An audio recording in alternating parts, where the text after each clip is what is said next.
Assalamualaikum warahmatullahi wabarakatuh.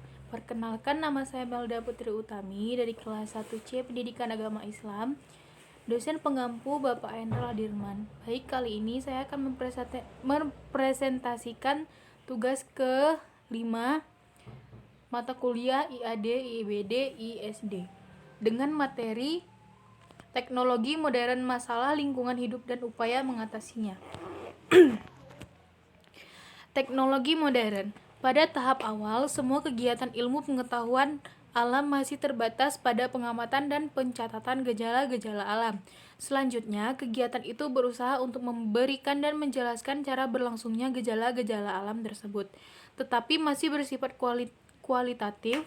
Dengan kata lain, ilmu pengetahuan alam masih bersifat diskriminatif dan kuantitatif. Pernyataan secara kuantitatif ini pada awalnya cukup memadai, tetapi karena kurang cermat dan eksak, pernyataan ini sering menyesatkan.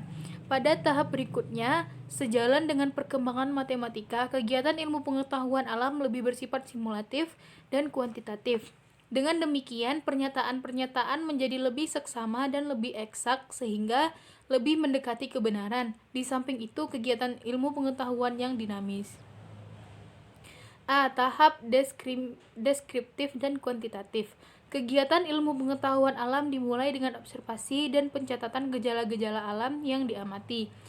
Dari pengumpulan hasil observasi ini dapat dilihat kesamaan atau perbedaannya. Kemudian timbul kebutuhan untuk menyederhanakan dengan proses klasifikasi dan sistematisasi, sehingga diperoleh prinsip-prinsip yang lebih mendasar dan bersifat umum. Klasifikasi diproses untuk mengubah data yang terpisah menjadi data yang lebih fungsional.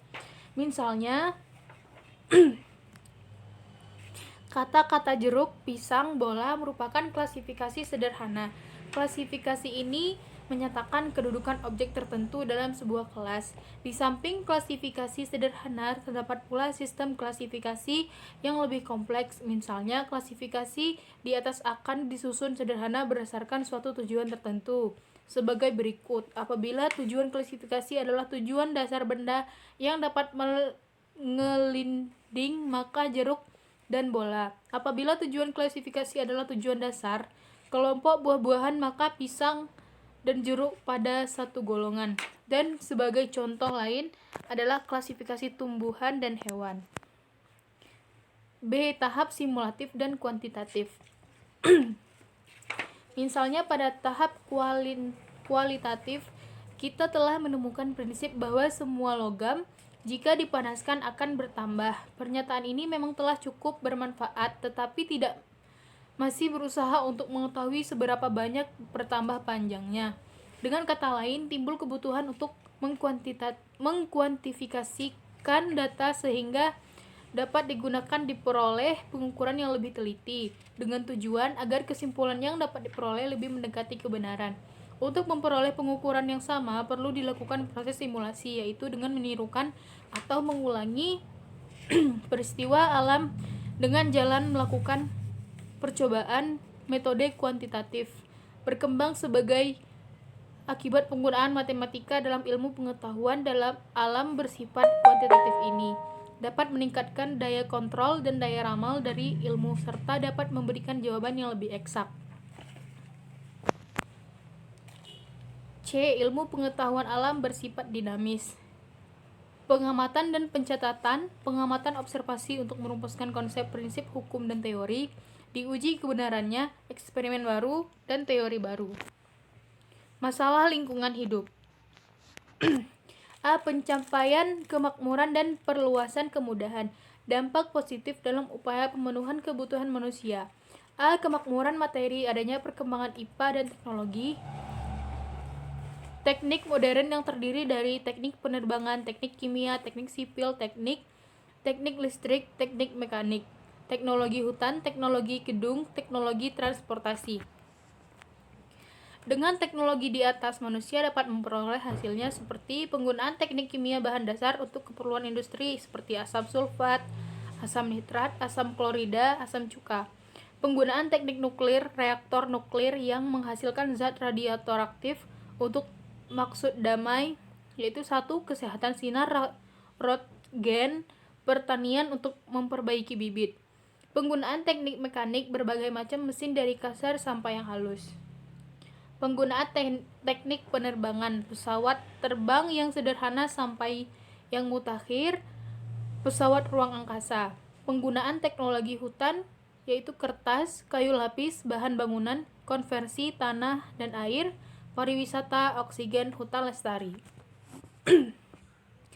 Ilmu pengetahuan alam dan teknologi dapat mendatangkan kemudahan hidup.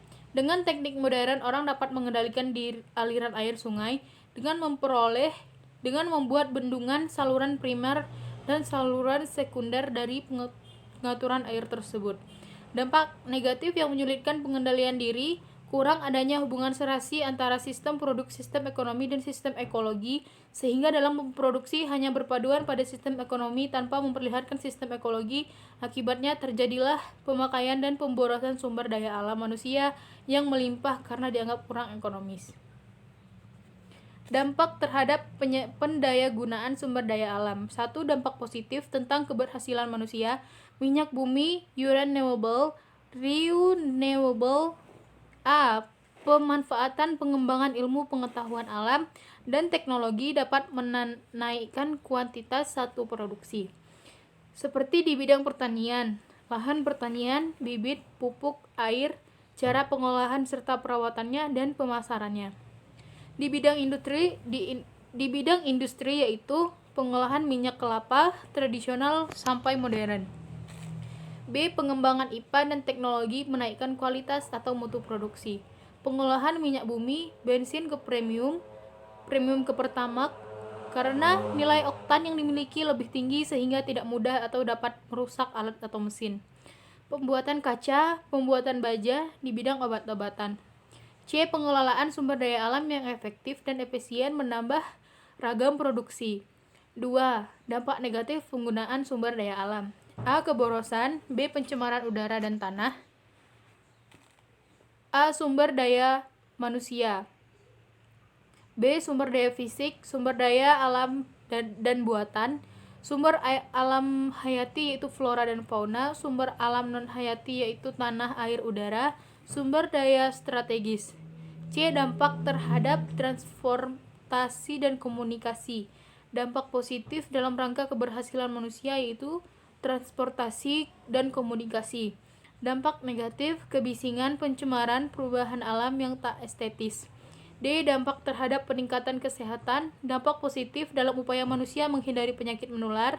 Kemudian dampak negatif secara tidak langsung membantu timbulnya penyakit tertentu atau baru. E. Dampak terhadap sumber daya manusia. 1. Dapat membuka banyaknya lapangan kerja, dampak positif. Menaikkan kualitas sumber daya manusia, dampak positif. Mempersempit lapangan pekerjaan, dampak negatif. Perkembangan teknologi yang mengatur perilaku manusia, dampak negatif. Upaya manusia mengatasi masalahnya. 1. Energi alternatif. 2. Tenaga nuklir. 3. Migrasi ke planet lain. 4. Masalah kependudukan. 5. Kelestarian lingkungan hidup. 6. Satelit komunikasi. 7. Telepon ensiklopedi. 8. Komputer. 9. Robot. 10. Dan lain-lain. Usaha manusia untuk masa mendatang. Mencari sumber daya energi non-konvensional. 1. Energi matahari. 2. Energi panas bumi. Energi angin. Energi pasang surut. Energi biogas. Energi biomasa.